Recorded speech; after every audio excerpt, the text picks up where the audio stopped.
사랑하는 성도 여러분, 주 안에서 평안하셨습니까? 지난 주일날 우리는 추수감사주일을 지켰습니다. 일주일 동안 여러분은 어떤 모습으로 어떻게 감사하며 지내셨습니까?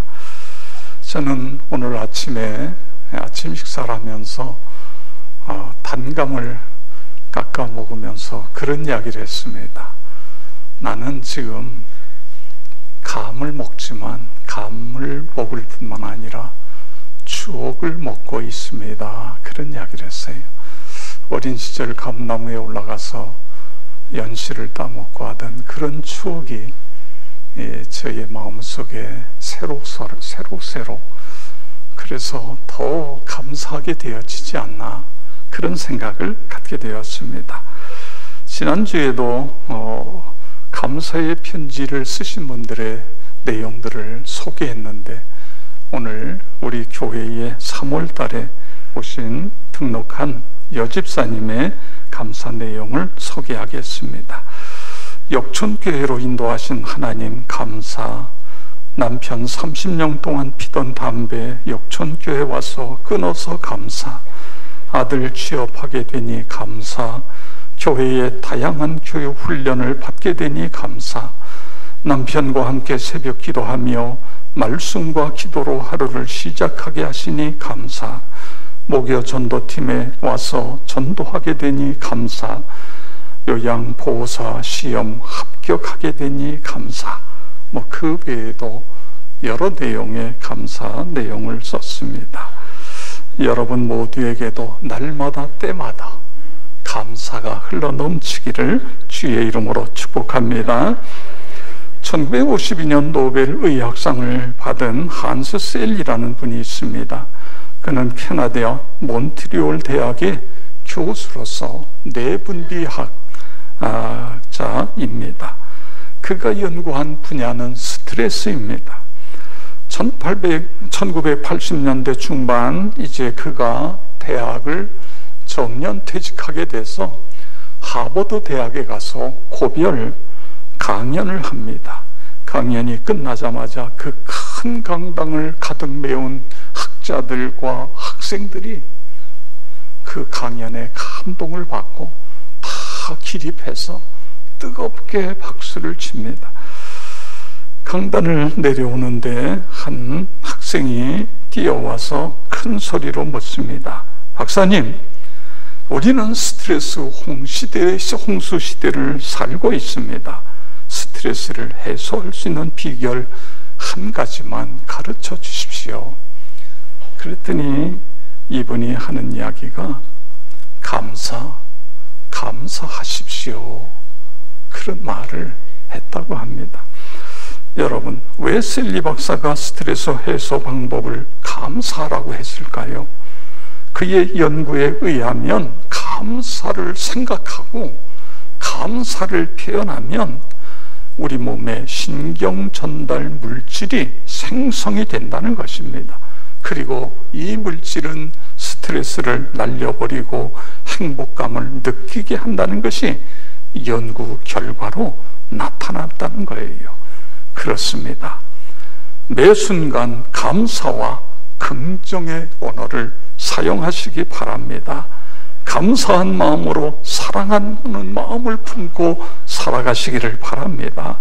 서로 고마운 마음, 따뜻한 인사를 하면서 산다면 우리가 더 건강하고 행복하고 그리고 우리가 사는 세상이 더 아름다워지지 않겠습니까? 그렇게 살아가시기를 축복합니다.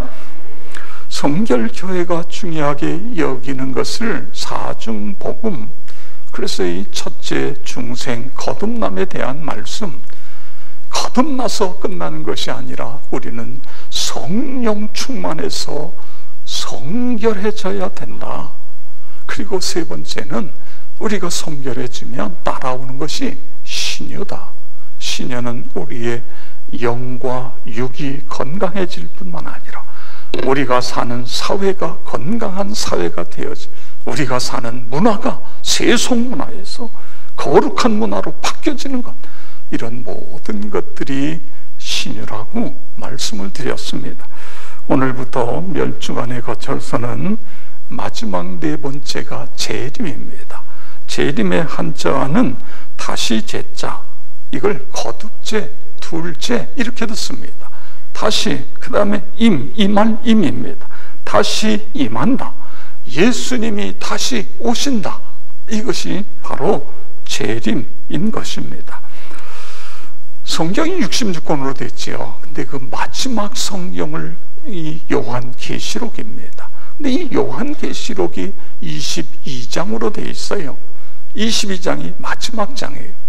22장에 보면 부활 승천하신 예수님께서 내가 다시 오리라, 내가 다시 오리라, 내가 다시 오리라, 재림에 대해서 3번이나 언급하고 말씀하신 것입니다. 재림신앙은 우리 그리스도인들이 대망하며 사는 신앙이고 우리의 소망인 것입니다. 우리 생활의 중요한 요소인 것입니다. 나와 여러분 모두가 예수 그리스도의 재림을 대망하고 그렇게 살아가시기를 축복합니다. 오늘 읽은 마가복음 13장은 예수님의 말씀이신데 바로 마지막 때의 현상, 예수님 재림이 가까워지면 이런 일들이 일어난다, 3가지를 이야기하고 있습니다. 우리 마가복음 13장 5절에서 8절 다시 한번 함께 읽겠습니다. 예수께서 이르시되 너희가 사람의 미혹을 받지 않도록 주의하라. 많은 사람이 내 이름으로 와서 이르되 내가 그러하여 많은 사람을 미혹하리라. 난리와 난리의 소문을 들을 때에 두려워하지 말라. 이런 일이 있어야 하되 아직 끝은 아니니라. 민족이 민족을, 나라가 나라를 대적하여 일어나겠고 곳곳에 지진이 있으며 기근이 있으니 이는 재난의 시작이니라. 아멘. 여기 재난의 시작이라는 건 예수님 재림의 시작이다, 그런 말씀인 것입니다. 오늘 여기서 3가지를 찾는데 먼저 첫째 보면 많은 사람이 내 이름으로 와서 내가 그러하여 많은 사람을 미혹하리라, 그런 말씀이 있습니다.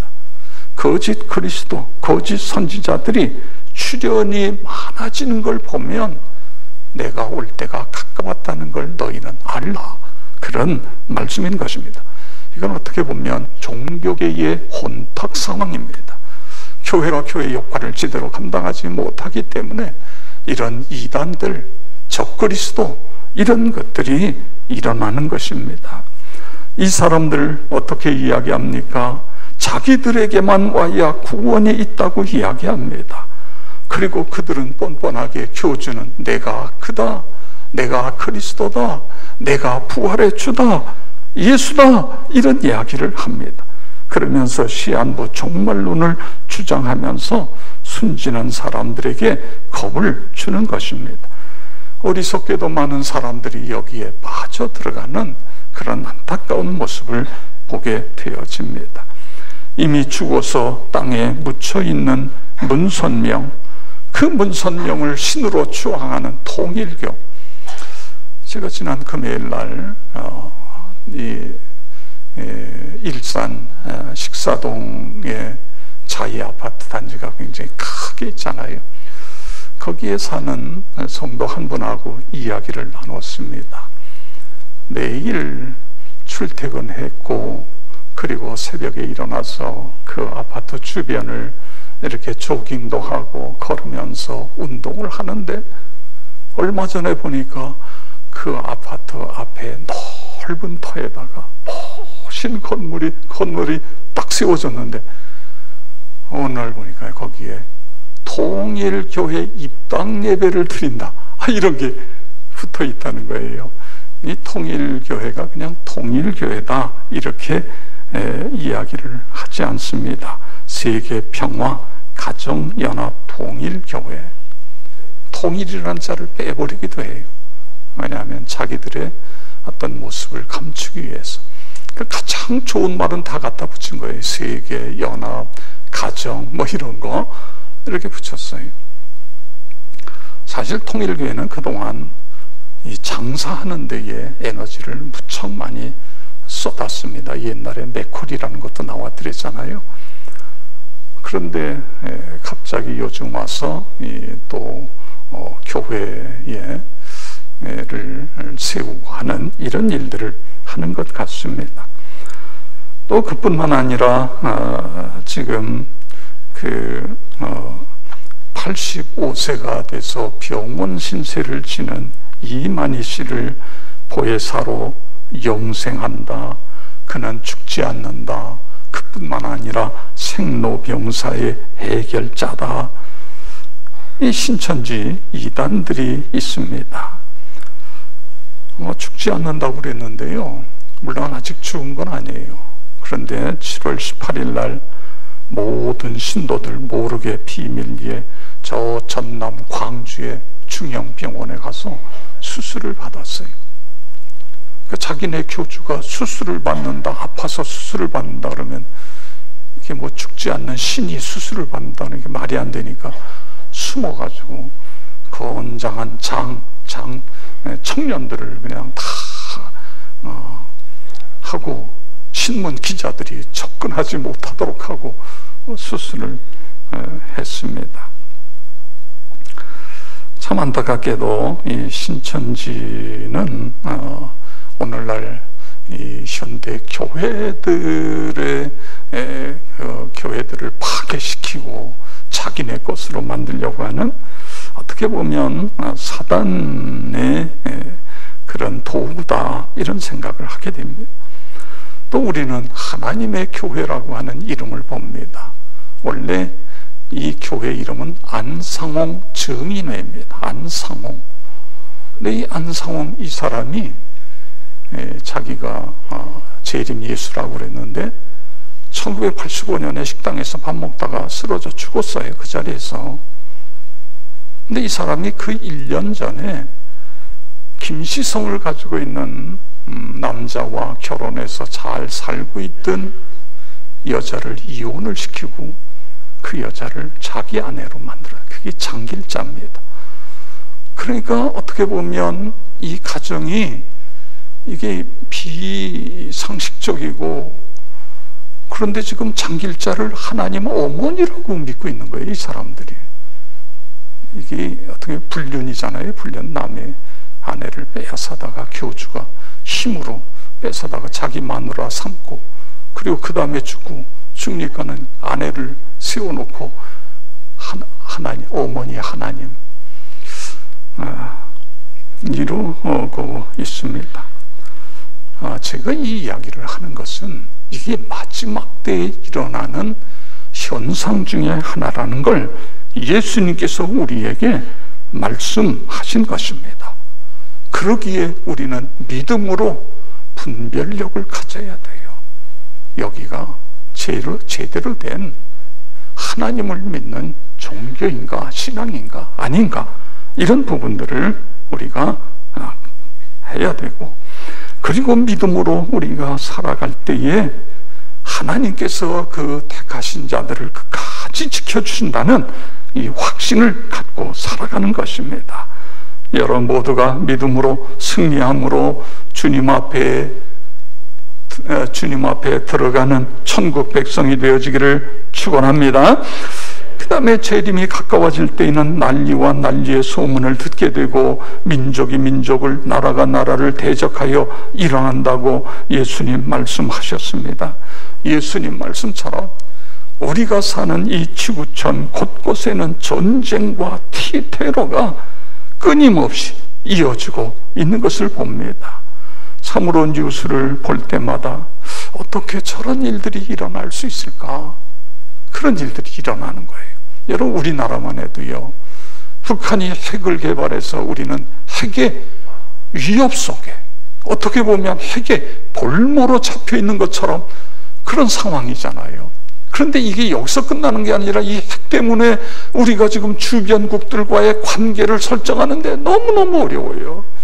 이게 뭐 미국도 봐야지, 뭐 중국도 봐야지, 지금 이런 상황에 있는 것을 봅니다. 그뿐만 아니라 우리 나라 내적으로 보면 이 여당과 야당은 그저 이전 투구예요. 진흙탕 싸움입니다. 이게 언제 좀 제대로 정치가 되어질는지. 그래서 저는 국회의원 숫자가 너무 많다, 반으로 줄였으면 좋겠다, 그런 생각을 하게 되어집니다. 여러분, 이처럼 이 마지막 때가 이르게 되어지면, 예수님 재림이 가까워지면 이런 일들이 일어난다 그거예요. 그래서 우리 그리스도인들이 영적인 잠에서 깨어나야 된다, 그렇습니다. 그 다음에 세 번째 보면, 재림이 이럴 때 곳곳에 지진이 있고 기근이 있으리니, 이건 자연계의 이상 현상이 일어난다는 거예요. 여러분이 엘니뇨니 라니냐니 이런 이야기들을 많이 들으셨을 거예요. 엘니뇨라고 하는 것은 이 열대 태평양 적도 부근의 해수면 온도가 급격히 높아지는 현상이고요. 그 다음에 이 라니냐는 엘니뇨의 반대 개념으로 해수면의 온도가 비정상적으로 낮아지는 거예요. 바닷물의 온도가 높아지고 낮아지는 게 거기서 끝나는 것이 아니라, 이것 때문에 지구 곳곳에 예상치 못했던 폭우, 가뭄, 한파, 이상기온 현상이 나타나 엄청난 자연재해가 발생이 되어지는 것입니다. 그 외에도 세계 곳곳에 사막화가 급속하게 진행되고 있습니다. 이 미세먼지, 이제 예보가 계속 나오지 않습니까? 그런데 여러분, 이 미세먼지 속에는요, 어떤 그런 산성이 거기에 같이 묻어 나오는 거지요. 이게 이제 비가 오면은 미세먼지가 씻겨서서 좋다 그러는데, 이게 산성비로 내리는 거예요. 산성비로. 남산에 낙엽이 떨어지는데 이게 썩어서 거름이 돼야 되는데 이게 썩지를 않는 거예요. 산성비 때문에 낙엽이 썩지를 않아요. 산성비가 내리면 우리가 먹는 곡물이나 채소나 이게 다 오염이 되는 것입니다. 저희들이 어린 시절에는요, 어디서나 땅 파면 거기서 물 나오면 우물에서 물을 마셨는데, 지금은 함부로 물을 마실 수 없어요. 수질 검사를 해야 되고, 그리고 이게 적합하냐 안 하냐, 갈수록 우리가 마시는 물이 오염되어지고 있다는 것입니다. 이런 모든 것들, 어떻게 보면 이런 모든 것들이 결국은 마지막 때에 예수님 재림 때 현상, 지진의 발생 빈도도 18세기에는 1년에 640회, 19세기에는 2109번, 20세기에 와서는 이게 갑자기 빈도수가 늘어서 1년에 2만 번 이상 지진이 일어나고 있다는 것입니다. 크고 작은 지진이요. 여러분, 그러기 때문에 우리는 깨어 있어야 된다 그거예요. 정신을 차리고 근신하라. 마태복음 13장 26절에 보면, 그때에 인자가 구름을 타고 큰 권능과 영광으로 오는 것을 사람들이 보리라, 그렇게 말씀하셨습니다. 예수님 재림의 약속은 성경 곳곳에 나타나지요. 요한복음 14장에도 뭐라 그래요? 내가 가서 처소를 예비하고 다시 와서 너희를 그곳으로 인도하겠다, 이렇게 말씀하고 있습니다. 자, 그러면 우리가 주님의 재림이 가까이 이르렀다면 우리가 어떻게 살아야 되느냐고요. 우리가 어떻게 재림을 준비해야죠? 데살로니가전서 5장 6절에서 8절에서 세 가지를 찾을 수 있습니다. 우리 다 같이 함께 읽겠습니다. 그러므로 우리는 다른 이와 같이 자지 말고 오직 깨어 정신을 차리자. 자는 자들은 밤에 자고 취하는 자들은 밤에 취하다. 우리는 낮에 속하였으니 정신을 차리고 믿음과 사랑의 호심경을 붙이고 구원의 소망의 투구를 쓰자. 아멘. 여기에 세 가지를 이야기하고 있어요. 주님의 재림을 대비하는 것 중에 첫 번째는 믿음의 호심경을 붙여라. 호심경이라는 건요, 옛날에 이게 2000년 전에 쓰여졌잖아요. 옛날에 갑옷을 입어요. 그리고 그 갑옷 안에다가 가슴에 구리로 구리판을 냅니다. 적의 화살이나 적의 창이나 칼이 가슴을 다치지 못하게, 여기에 심장이고 가슴에 중요한 장기가 있기 때문에 그래서 이 호심경이라고 그랬는데, 우리가 개역 성경, 먼저 성경에는 흉배라고 표현되어 있습니다. 가슴 흉죄. 이게 어떻게 보면 흉배라는 말이 더 맞는다, 이런 생각이 되어지는 것입니다. 여러분, 왜 믿음에 호심경을 붙여라, 왜 이 이야기를 했을까요? 바울은 믿음을 머리로만 믿지 말고 가슴으로 믿으라는 거예요. 그래서 호심경이라고 하는 이런 단어를 쓰고 있는 것입니다. 마지막 때가 되면 될수록 믿음이 식어지고 그렇잖아요. 여러분, 우리가 50년대 60년대에 믿음 생활을 어떻게 했어요? 얼마나 열심히 신앙생활 했습니까? 그런데 이게 갈수록 편해지고 싶고, 그래가지고는 죄송하지만 그냥 주일날 한 번만 나오고, 또 어떤 사람은 주일날도 가끔 나오고 그러면서 신앙생활한다. 우리 옛날에는요, 주일날도 가고 새벽 기도에다가 목숨을 걸고, 얼마나요? 이렇게 믿음이 점점 식어진다. 그게 누가복음 18장 8절 보면, 그러나 인자가 올 때에 세상에서 믿음을 보겠느냐? 내가 올 때에, 재림할 때에 믿음을 제대로 볼 수 없다, 그거예요. 믿음이 식어진다, 그런 말씀인 것입니다. 행함이 없는 믿음이 죽은 것이라고 그랬는데, 오늘 현대인들의 믿음이 자꾸만 이렇게 행함이 없는 믿음 쪽으로 가게 되어진다, 그런 말씀이. 마태복음 7장 21절에 보면, 나더러 주여 주여 하는 자마다 천국에 들어갈 것이 아니요 하늘에 계신 내 아버지의 뜻대로 행하는 자라야 들어가리라. 할렐루야. 그렇습니다. 저는 요즘 새벽에 기도할 때마다 이 말씀을 붙잡고 기도합니다. 하늘에 계신 내 아버지의 뜻대로 행하는 자라야 천국에 들어가신다고 말씀하셨는데, 하나님의 뜻을 찾게 하시고 그 뜻에 순종하며 살아가게 해 주십시오. 행함이 없는 믿음이 아니라 행동으로 이어지는 믿음의 생활을 살아가게 해 주십시오. 여러분도 그렇게 기도하시다가 천국 백성 되어지기를 축복합니다. 그 다음에 주님의 재림을 대비할 때에 사랑의 호심경이라고 그랬어요. 사랑의 호심경입니다. 이 이야기는요, 역시 입으로 사랑하지 말고 가슴으로 사랑하라, 그런 말씀입니다. 왜냐하면 마지막 때가 될수록 사랑이 식어지기 때문에. 예수님이 이 재림이 가까웠을 때를 말씀하시면서 마태복음 24장 12절 14절에 이런 말씀을 하세요. 우리 다 같이 읽겠습니다. 불법이 성함으로 많은 사람의 사랑이 식어지리라. 그러나 끝까지 견디는 자는 구원을 얻으리라. 아멘. 사랑이 식어지는 게 마지막 때에 나타나는 현상이라는 거죠. 이게 뭐 존속, 살인, 묻지마, 폭행, 지나가던 사람을 찔러가지고 죽이잖아요.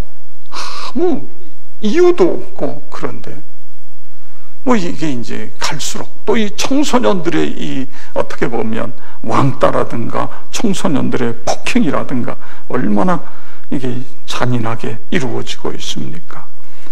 우리가 사는 사회가 육신적으로는 점점 더 GNP도 높아지고 그런 것 같은데, 영적으로 정신적으로는 계속해서 병들어 가고 있는 모습을 볼 수 있지 않습니까? 사랑이 식어진다. 교회 안에도요, 교회 안에 다양한 형태의 사람들이 교회 안에 있습니다. 생각이 다양한 거예요. 그저께 어느 장로님이 그런 이야기를 해요. 목사님, 무지개 색깔이 7개잖아요. 7개의 색깔이 조화를 이루니까 아름다운 무지개가 되는 것처럼, 다양한 사람들이 모이고 다양한 색깔, 다양한 생각들이 모여서 조화가 되어지면, 그러면 아름다운 공동체가 되는 것 아닙니까? 그래요. 그렇습니다. 그런데 이게 그렇게 안 되면 여기에 계속 갈등이 생기고 문제가 생겨보세요. 이 관계가 깨진 걸 가지고 법원으로 가기도 하고, 이게 안 되니까 고등법원으로 가고 대법원으로 가고, 그러면 이게 교회 안에서 원수가 되는 거예요. 거기까지 가면 이건 치유가 안 돼요. 그래서 우리 기독교계의 대법관을 지내고 또 법원장을 지내고 이런 분들이 모여서 우리 교회의 문제는 우리가 기도하면서, 그래서 기독교 화해 중재원 사단법인이 세워진 거예요. 모든 법원에서 기독교인의 문제가 오면 다 그쪽으로 보내는 거예요. 거기 가서 화해하라는 겁니다. 그게 안 되면 그 다음에 법원으로 오라, 이런 거예요. 우리는 기도해야 됩니다. 하나님, 마지막 때가 될수록 사랑이 식어진다고 그랬는데, 하나님, 우리 교회는 사랑이 펄펄 끓는 그런 교회가 되게 해 주시옵소서. 우리 요한일서 3장 18절 다 같이 읽겠습니다. 우리가 말로 혀로만 사랑하지 말고 오직 행함과 진실함으로 하자. 아멘. 그렇습니다. 하나님, 안 되면 억지로라도 사랑할 수 있게 해 주십시오. 우리 모두가 억지로라도 사랑하면서 살아갈 수 있게 해 주십시오. 그러다가 어느 날 예수님 재림하실 때 마라나타, 주 예수여 어서 오시옵소서, 그 예수님을 맞이할 수 있는 우리 모두 되게 주시옵소서. 그렇게 되어지길 축복합니다. 그 다음에 재림을 대비하기 위해서 그 다음에 구원의 소망의 투구를 써라 그랬어요. 여러분, 우리가 살아가는 세상은 어떻게 보면 영적인 전쟁터입니다. 사단 마귀는 수단 방법을 가리지 않고 하나님의 교회를 헐려고 그러고 성도들의 삶을 타락시키게 하려고, 이게 마귀의 전략인 것입니다. 기도하지 못하게 하고 예배 생활 제대로 하지 못하게 하고, 이게 사단의 전략이에요. 여기에 넘어가면 끝나는 거잖아요. 그렇습니다. 그런데 여러분, 전쟁터에서 가장 중요한 두 군데가 있어요. 하나는 심장이 있는 이 가슴입니다. 그래서 여기에 소위 호심경을 붙여라, 그거예요. 심장을.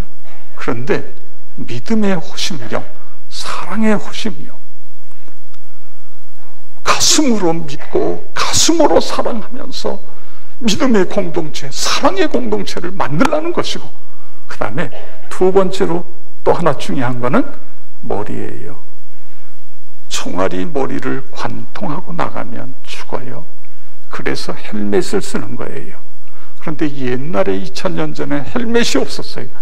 그래서 구원의 투구 가죽으로 몇 겹으로 해서 적의 화살이 이걸 뚫지 못하도록 만드는 것입니다. 구원의 소망의 투구를 쓰라. 이 이야기는 뭐냐면 천국 소망을 가지라는 것입니다. 우리가 하늘나라 소망을 가지면 여러분, 뭐가 두려워요? 무엇이 거듭납니까? 우리의 선배들이 순교를 당했던 건 내가 죽으면 천국 간다, 이 믿음이 있었기 때문에 순교할 수 있었던 것 아닙니까? 우리가 천국을 믿는다고 한다면, 천국을 소망한다고 한다면 누가 무슨 자리를 하든 그게 뭐가 그렇게 중요합니까? 내가 높아진들 낮아진들 그게 뭐가 중요해요? 내가 좀 손해를 본들 그것이 무엇이 문제가 됩니까? 우리에게는 영원한 하늘나라가 있는데, 하늘나라를 믿는데, 그래요. 그래서 이 구원의 소망의 투구를 쓰자고 하는 오늘 그런 말씀을 우리에게 하고 있는 것입니다. 우리는 이 세상이 끝나면 영원히 죽지 않고 썩지 않는 영화로운 세계로 가야 되는 것입니다.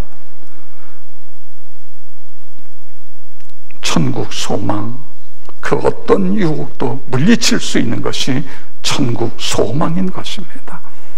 오늘 예수님께서 우리에게 주신 말씀, 재림이 가까워질수록 세 가지 현상이 나타난다. 그 중에 하나는 이 마지막 때에 나타나는 것은 소위 내가 그리스도다라는 사람들이 많아진다는 거예요. 우리 한국에도요, 자기가 그리스도라고 걸어다니는 사람들이요 꽤 많아요. 이게 마지막 때의 현상이다.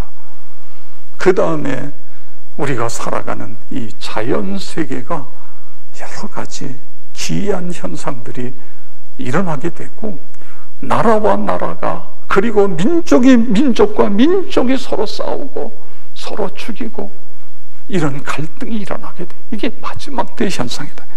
어떻게 살아야 된다고요? 세 가지예요. 믿음의 호심경입니다. 그 다음에 가슴으로 믿는 믿음이에요. 사랑의 호심경이에요. 그리고 세 번째는 구원의 소망의 투구를 쓰는 거예요. 천국을 믿는 거예요. 여러분 모두 다 그렇게 되어지기를 주의 이름으로 축원합니다.